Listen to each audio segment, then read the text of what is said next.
So for our first question, what social media platforms are best to utilize for book launches in your opinion? Jay?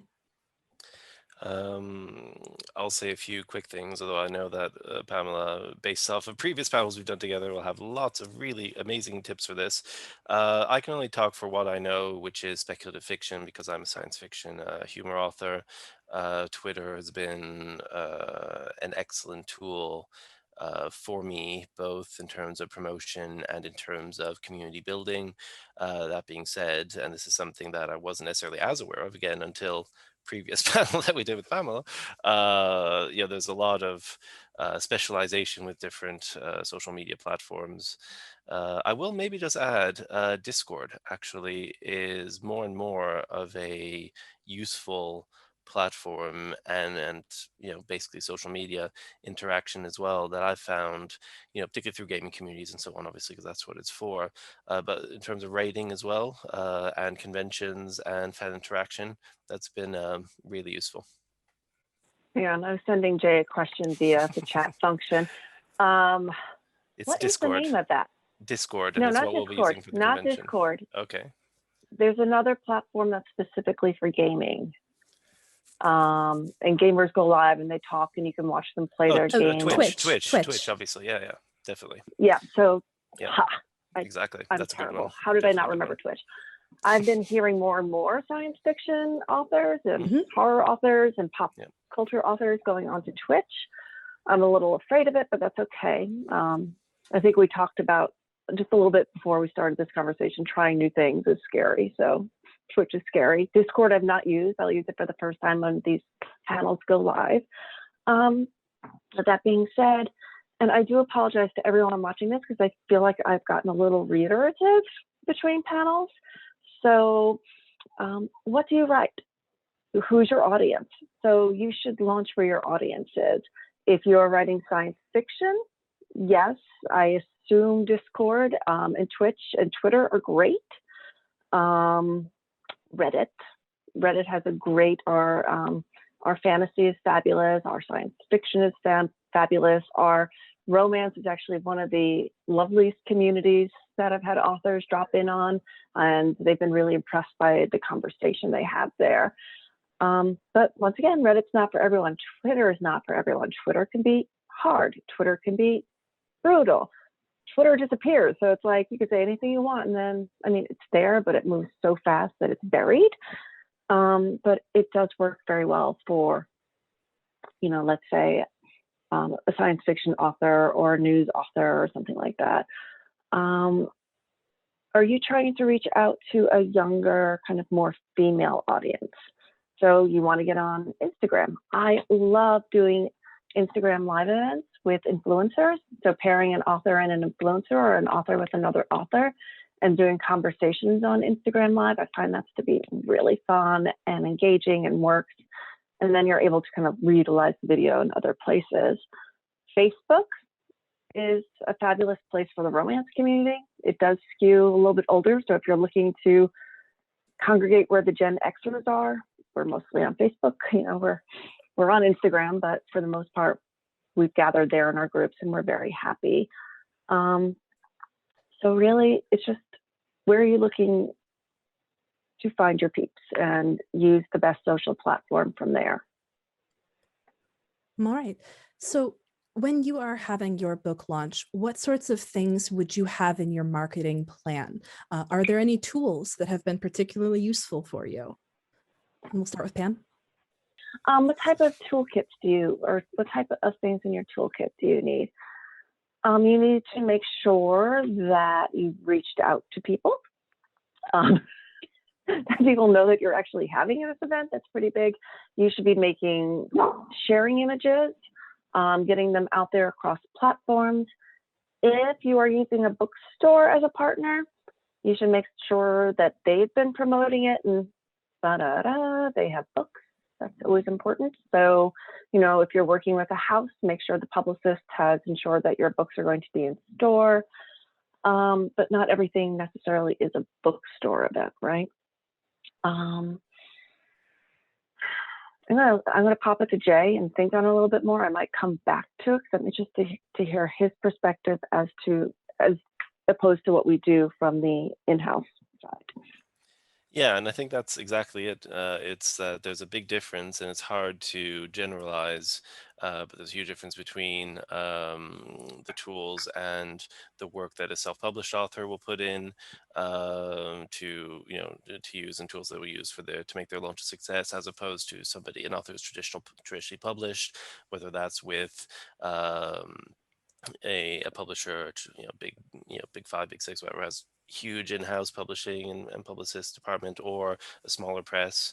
All of that is always very different. But I think a few elements that I've found with my massive experience of 2 book launches under my belt there now in the middle of the pandemic, um, it's a different world, and as scary as that is, and as dramatic as the consequences have been, there are a lot of opportunities that it has opened up that we might not have had otherwise.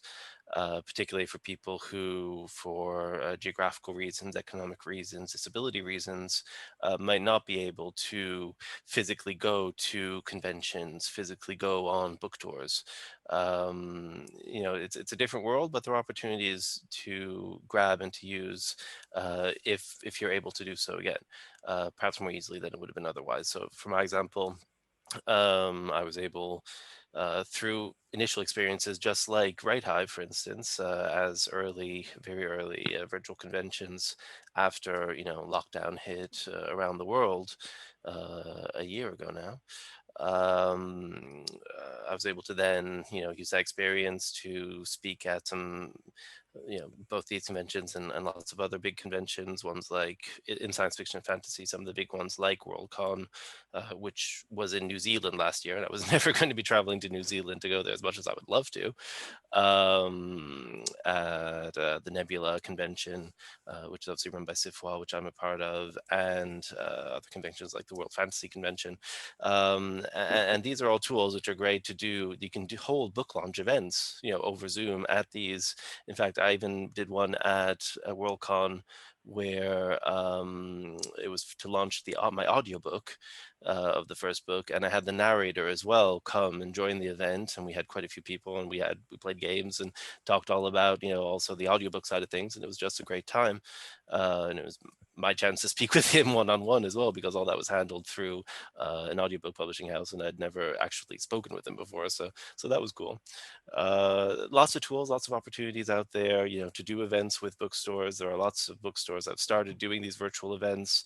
I know that both myself and other publishing house siblings of mine have done ones with places in west coast of Canada, places in California, doing these events. I know some other small, and usually it's small independent bookstores who are really good at doing this. Ones in Nashville as well, I've seen do some great events that I've attended.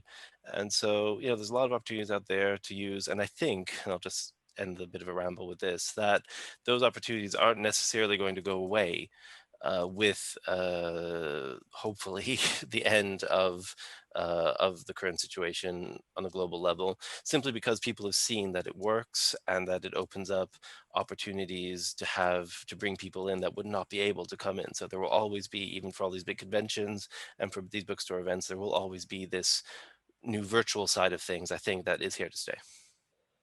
I mean, I completely agree with that. I want to say maybe 8 or 10 years ago, my former imprint, we tried to launch a virtual event platform. And it was such a cool platform. Like, it looked like it was in the theater, and the authors' faces were, it was a little bit, it needed some good tech, but it was so much fun. And the conversations were lively and engaging, but we had no way to integrate book sales, and they were expensive. And they're like, what's the ROI on 30 people coming versus 300 people coming? I'm like, but if you build it, they will come. And they didn't come until we were all stuck at home for a year. But now we've all been stuck at home for a year, and something we've learned is that, I'm very sorry for the deep Rottweiler bark in the background, every event is a national event. So you have unlimited reach. So you could be, so many, Sarah is right, so many bookstores are doing such a fabulous job. It was a rocky start for them. It was really hard. And so a lot of us really did work with the independents because they have nice local communities, but we did pairings and making it more than just one author. If you bring various authors into the conversation, and I always try to make a nice mix. I want a diverse panel. I want it to be inclusive. I want there to be a big name author with a huge social platform. I want there to be like good, solid core authors there. And I want there to be someone who's new and can use the boost from being with these other authors and being introduced to new readers and fans. And the bookstore then also is benefiting from the combined superpowers of these 4 authors together. So now the bookstore has people coming from Canada, from Australia, from Indiana. Like, they're just people coming from everywhere to listen to these great conversations, and hopefully, especially right now, if this is your only opportunity to get a book plate or a signature, that bookstore is benefiting. The world is going to open up again. I don't see any, at least of us biggies, wanting to A, put our authors on the road anytime soon, or B, put them in a convention setting anytime soon. I don't want to go to a convention anytime soon, even though I really want to go to a convention. I would like to see the majority of the population vaccinated, so I'm not sending my authors out when I think it may not be good for their health. But that being said, we're going to go into a hybrid model. And, Jay's right. You're going to see more and more of these live events being streamed, which is something like, I'll say we did a lot with Kim Harrison when I was working with her as her publicist. Nicholas or University Books in Seattle did a great job of streaming events out. And you would have 100 people there because it was Kim Harrison, but you would have 300 people online. And I think if we were to do the same thing now, it would be even bigger numbers because that is such like a reason for a night out in.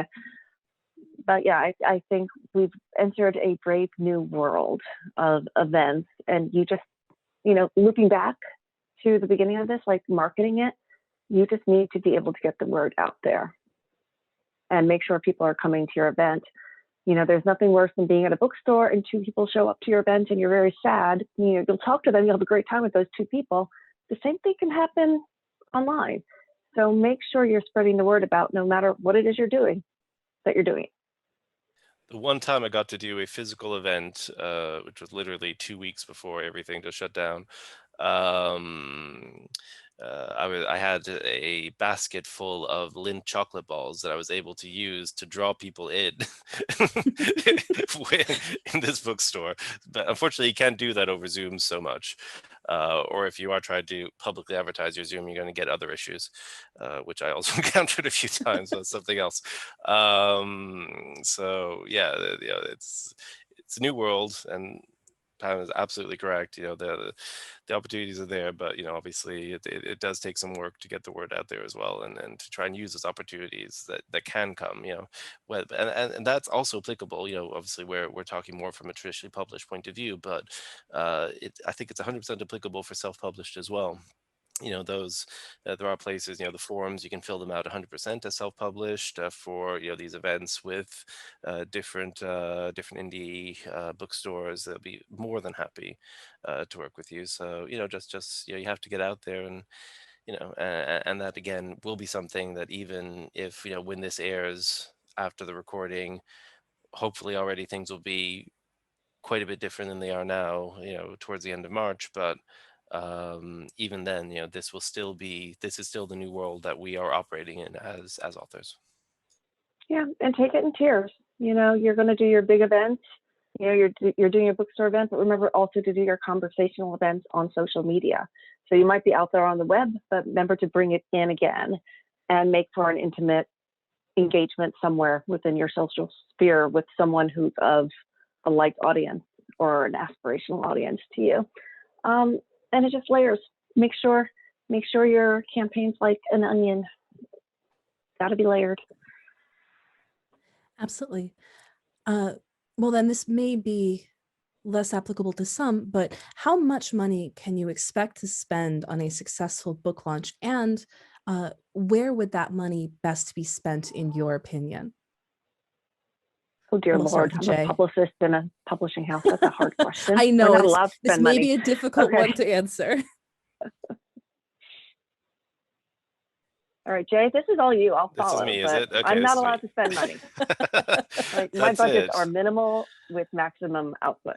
Yeah, that's and as it should be. And just the same, my perspective as a traditionally published author with a small press, if I'm with a small press, it's because, in theory, at least with a press and traditionally published, it's because, uh, you know, I don't intend on be putting that much investment in myself.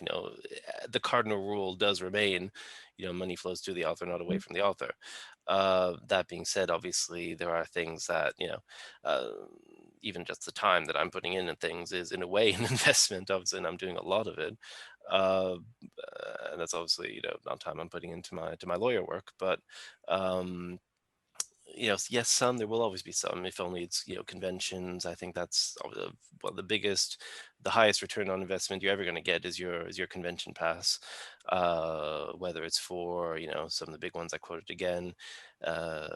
One that was really amazing, that I was really happy to participate in early on was FIACon last year, and that they're doing it again this year. It's an absolutely amazing group, and they're doing a ton of great work for the writing community in general, on top of just being a great convention. So it's there's a lot of stuff out there. It's great to participate in.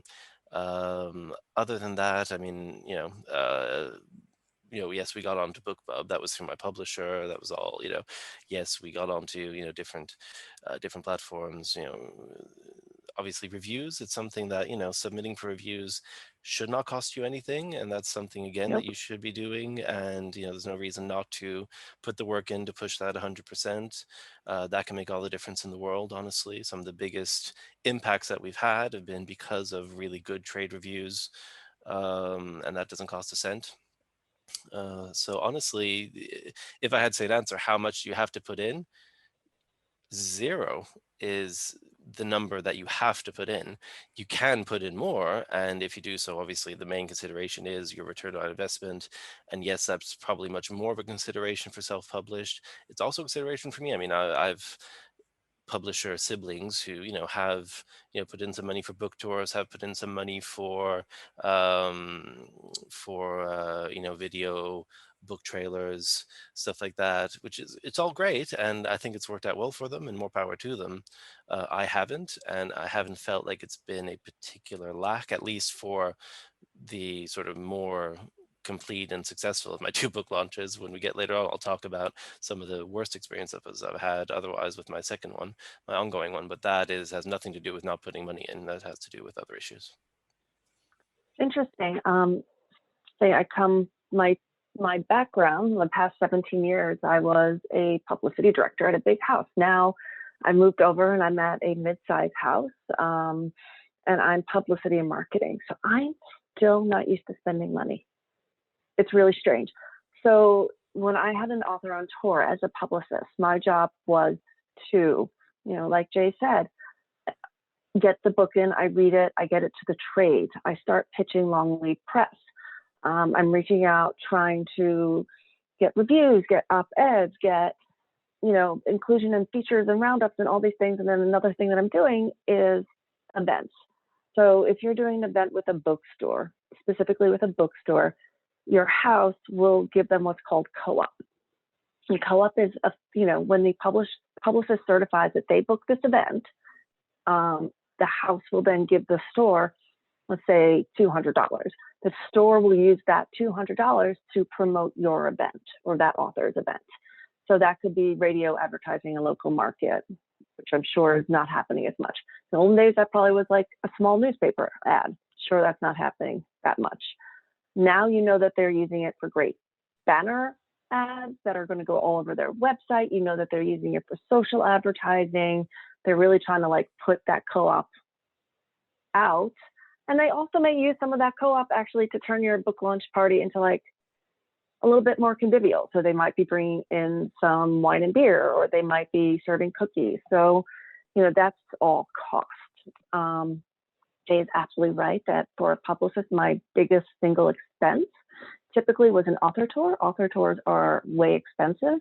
Even without the con badge, I think you could look at an investment, soup to nuts, of up to like $2,000 a market that you're going to spend to travel for tour. It's not cheap. And if you're going to do an event, if you're going to travel to market, you want to make sure that event is worthwhile for you as an author, your time, and for the bookstore. I always said, like, the ROI for the store, I don't want to send an author there unless I know the store through the event and through hand selling afterwards. Minimum could sell $35. You know, that's a base minimum for the amount of time and effort the store is putting in, much less the author, much less the publicist. And now it's interesting because I've kind of edged over and I have this hybrid job of publicity and marketing. And you find out they're like, this isn't working. Oh, publicity's not working. Okay, it's time to put money in it, which to me is just shocking. I'm having a really hard time getting behind this. I'm like, wait, how do you put money in it? I don't understand. But literally, like, juicing the campaign, right? Like going after, like Jay said, like going after the BookBubs ads, which cost, and going after Goodreads ads and Goodreads blasts and all sorts of Goodreads shelving outreach. Like, there are 1,001 things you can do that do cost money. And maybe next year when you invite me back, I can tell you a little bit more about those because I'm learning them myself. But it's a little shocking to me to kind of be given a tiny bit of a wallet and going to town with it. So What then would you say that a successful book launch looks like to you? Are there any hallmarks that will say this made it or this did well? We'll just start with Jay. I think, like anything in publishing, word to the wise, or like a bit of a disclaimer.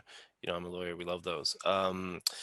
Any objective that you set yourself in your writing career, from everything that leads up to a book launch, to your book launch, to everything that will happen after your book launch, um, highly individual.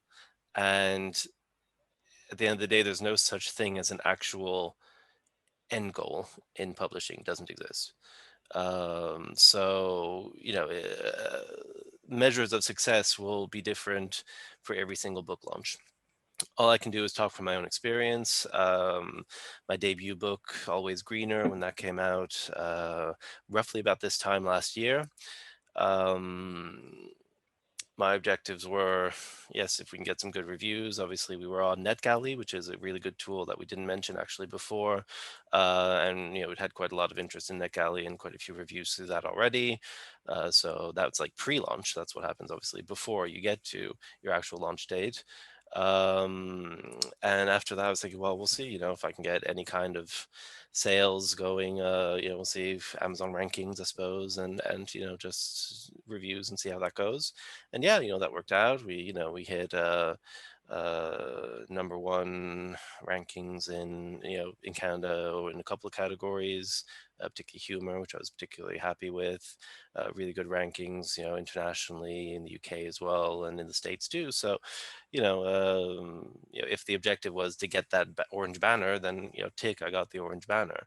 Um, does that mean that it was the best book launch ever? No. Were there probably things looking back, possibly could have done this, that different, of course. And it's all just completely relative, so there's that. But it was a massive success compared to the current, unfortunately quite flubbed launch for the sequel for the Rudive Rebellion, which I can talk about later on. But that, definitely didn't hit any of the objectives, starting with actually having the book available to purchase, which is still not the case as far as the paperback is concerned. But anyway, that's something else entirely. Hopefully that'll be fixed by the time this goes out. But yeah, so as I say, those objectives, but still, I wouldn't necessarily, consider it a complete failure. It's just there have been some serious technical issues through the production chain and the marketing chain. But anyway, so just to say that objectives are different for everybody, and as ever in publishing and in writing, the main thing is to learn what you can learn, and especially just to keep moving on, keep working on the next thing, and just keep going forwards. That's the only way you ever, the only way you lose is if you, think, oh, I did not hit X objective and I stop. Mhm. Okay, Jay's a little ray of sunshine, and I'm going to be a mercenary a-hole here. POS. Have you sold books? That is like your number one marker. Yes, I love the micro list on Amazon. It's really fun to be the number one in unicorn shifter romances. But I want to know that if we do an event with you, you've moved books. If we've done a campaign with you, we've moved POS for you. And it can be in every different way. So yes, selling physical copies is a lot of people's markers, but I work in genre. So for years, I've been asking to track ebook sales. So you might go to, UBooks or Nicola's to bring it there again and do an in-person event. You have 300 people, 75 books are sold, and that's about the normal ratio there. I've always asked, and we finally have the tools that we can do this, although they are a little bit slower. The statistics on ebooks take longer to come in, which is really strange considering they're so instamatic. But how many ebooks sold at that event? So people they may want to come and hear the author. They may not want to print book. They may want to print and an ebook. They may then want the digital audio and go and download the audio instead. So like the hard book purchase is one thing, but there are other formats, and then there's the boon of a library system. So I think points of impact, I think reader conversion is your number one. So if you're getting out there and you're doing a marketing campaign, one, POS and ROI, but points of impact. I think there should be like a POI there too. Because really your number one goal is to pick up readers, have them get all the way through your book, buy your backlist if you have one, and make a note to buy your front list the next time a book comes out. And you, Mr. and Miss Author, need to figure out a way to get their email addresses so that the next time that book does come out, you can let them know in advance. So that is also a very important takeaway from your tour, is getting people to sign up for a newsletter from you, because you need to be marketing to those people once you've converted them. Sorry, that was a lot of finger wagging. No, that's a lot of really good information. So wag your finger as much as you want. Thank you. How early would you say that you need to begin advertising and putting in the hours and work prior to the book launch, and how much of it? In other words, when will your marketing start prior to launch? Okay, I'm going to do this in one fashion. I'm going to make Jay do the other. I'm going to do publicity. Because what the heck do I know about buying ads? I will know more next year. Publicity. You launch a book a year in advance, right? The publicists start working 9 months in advance. 9 months is about the time we see the cover. If there's a cover reveal, we're going to be getting that out into the world and helping move copies. 6 months in advance is about the time we get the clean manuscript, like the second pass plunked on what used to be our desk, but now it's just our email inbox. And we're trying to get those out to trades 6 months in advance when you go to advanced media. So like the big media, not only trades, but if you're looking for TV coverage, you should be reaching out to the national 6 months in advance. You should be reaching out to, if your goal is to get into magazines, you should be reaching out 6 months in advance. Then I tend to have like a little rest period while all that brews and bubbles and turns into something hopefully great. Like Jay was saying before, the best thing that comes out of that 6 month in advance mark is getting later and later and later, which sucks. But the trade reviews really help take you to the next place. So whereas a trade review used to come out 3 months in advance, now we're seeing them a month. Maybe we're seeing them on sale week, which is really hard because you need the trade reviews and you need those quotes to then go out to other media. So if you're looking for BuzzFeed, or you're looking for Mashable, or you're looking for OMAG, you need something. You need a hook, and the trade reviews are that. So I feel like we double down again. At the 3 month mark, we're then pitching shorter lead media. We're starting to schedule book tours. 1 month mark, we're really in the mix. Like, we've hit the ground. We are marathoning hard. We are pitching media every day. We're confirming details. We're setting up interviews. We're making your flight plans. Then you're on the ground. You're on sale. I would say then you've got another 3 months of work. You got to take a little bit of a long tail because people don't buy you right away. So you need to make sure you're continuously marketing or publicizing for a good 3 months and beyond. Because if you've seen any of the statistics from the past year in quarantine, you know what outsold everything else in the market? Backlist. So you can't forget about your book once it's out. You just have to keep running. Okay, with that, you can talk about advertising. Go for it, Jay. Uh, well, what I'll talk about is my experience, which isn't so much in advertising, but is, more like you were saying from the author's point of view, Mm. 100%. You know, trying to get those blurbs is probably one of the earliest things. They even, obviously there's all the actual editing work and everything else that you have to put into it, but that's something else. Your book launch, yeah, cover reveals, those have worked really well. They're quite easy to secure, including for, indie writers, hybrid writers, pure self-publishing, whatever. There are massive opportunities there today. That makes a big difference. And yeah, so then your build up towards your book, being available on NetGalley, being available for pre-order, having some kind of a pre-order campaign. If you can do that, that might be somewhere where you might put a little bit of money into organizing something there and having Mhm. some kind of merch or some kind of anything to create some buzz around there. Um, and that's the lead up to the actual launch itself. I think there was 1,000 other things I wanted to mention there, but just slipped my mind. um, the what we were saying about, about the trade reviews, about getting those blurbs, getting just pure reviews to try and obviously be present on the algorithms, for places like Amazon, but obviously it's not the only one. um, yeah. Well, oh yes, one thing I did want to mention. This is something that you do beforehand quite a bit, particularly again from my own experience in science fiction and fantasy. There are a lot of really incredibly well established authors out there who are very keen to both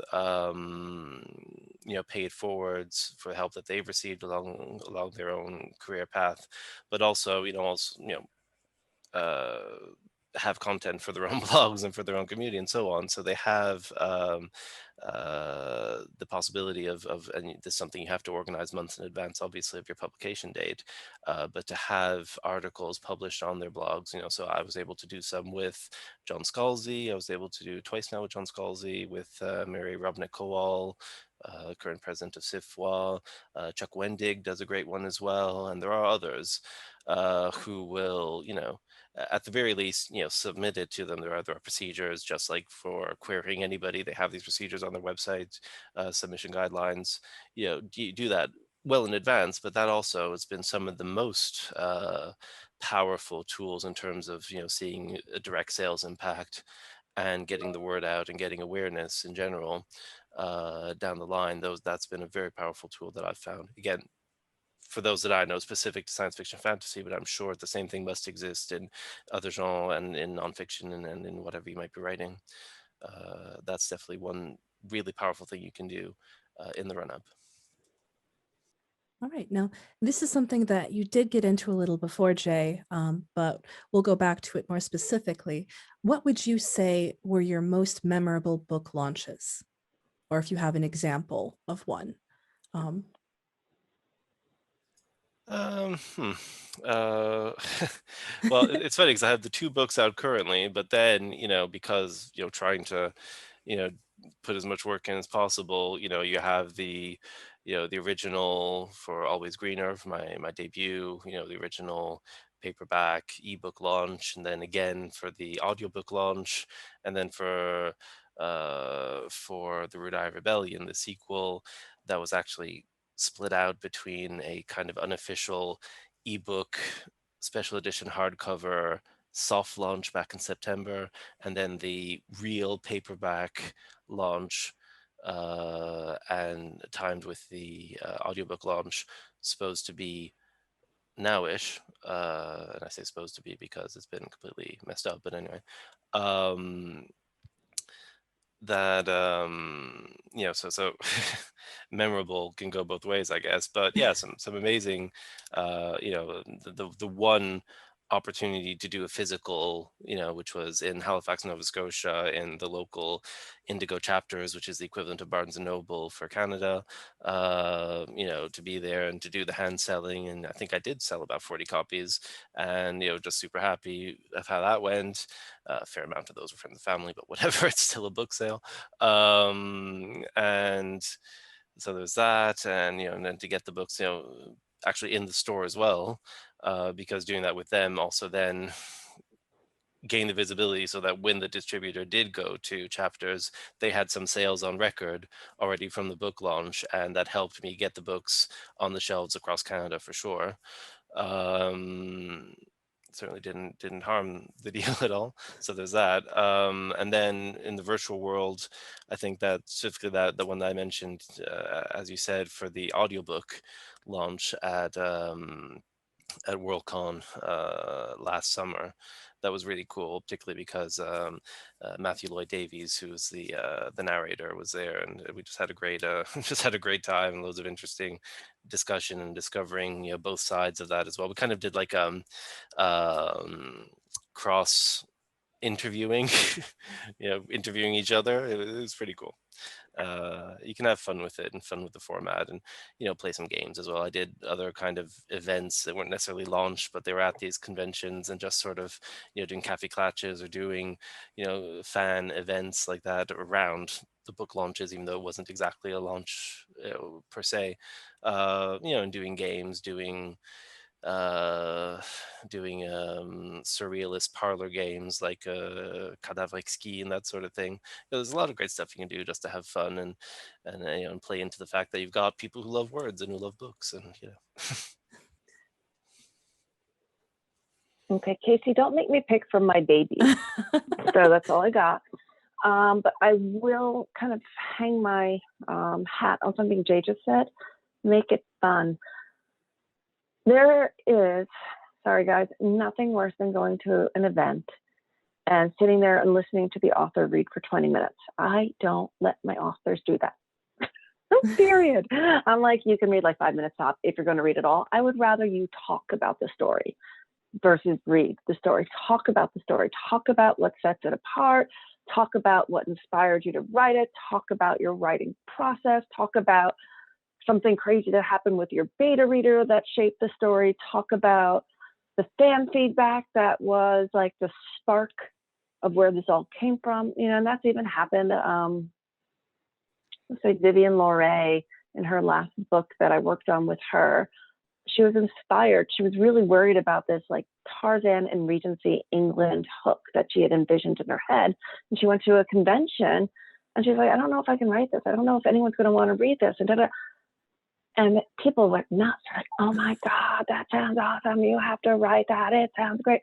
She got so much good press for this book, but she wouldn't have, read it if she hadn't gone to a convention, like Jay said, and gotten the feedback from people saying, I could totally get behind this. And you know what? Once that was a PR hook.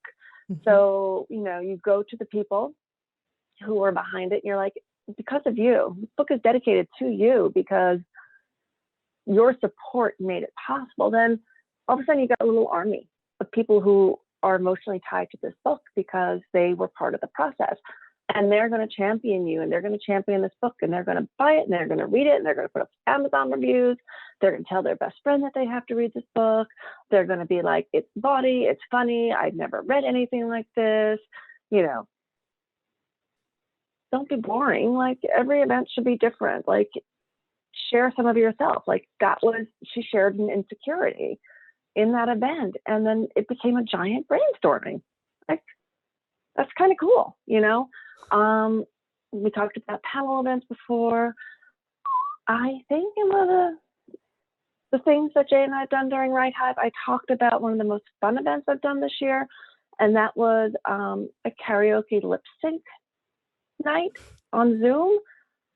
Freaking weird, but people loved it. And the authors were ridiculous. They had costumes, they had different brushes. I was really hoping that they wouldn't whip out a dildo for a microphone. And I don't think any of them did because I didn't recognize, so thank God. Have fun. Make people who are in the audience have fun.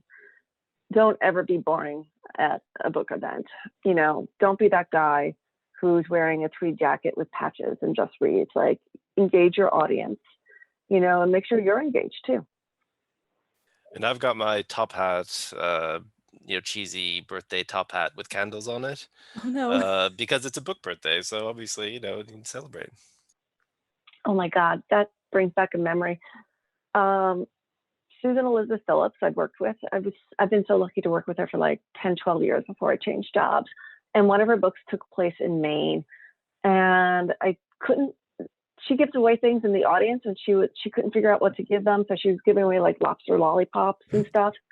And I forget where this came from, but we got into we were always squabbling because we love each other so much. So I was like, fine, you have to wear this on tour. And I sent her a crab hat, and she did. She wore it on tour, and she still brings it out every now and then if she wants to like razz me. She puts it on her head. She's like, I'm gonna tell you the story of this, but she did wear that crab hat. And it surprised and delighted people. Well, then, if those are some of the things that worked on book launches, we'll wrap up on some recommendations for the future. Are there any things that you have seen on a book launch that didn't work or that authors should avoid? Things to avoid. I think we talked about this several times through the conference, like going out in the silo. Like, it's not a book launch if nobody knows about it. Make sure that you have a plan, that you're not just walking in and you don't know what the event is going to be. Like, think about what's going to make you comfortable and the event successful. Are you the type of person who needs to assemble a panel? And if you do need to assemble a panel, make sure it's inclusive. Are you the type of person who is going to freeze up on stage and you need a moderator? Are you the type of person who's going to do better if they have a PowerPoint and have something visual that they can click through and talk to and show like really fun pictures from your past that were, integral to writing the story?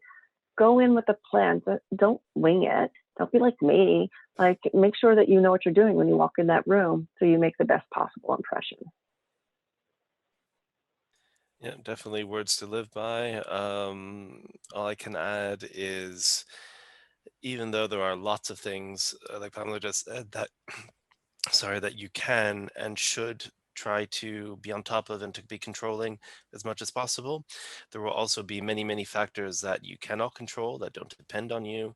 And I think that's true if you're self-publishing. It's definitely true if you're an author working with a publishing house of whatever size that may be.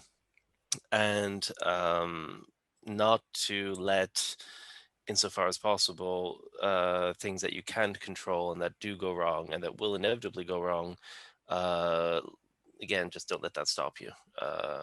And this may be me talking to myself right now, but you just have to, just at some level you have to roll with the punches and just keep going and working on what you can control, which is your artistic process and your ongoing creation and your controllable aspects of publicity and marketing.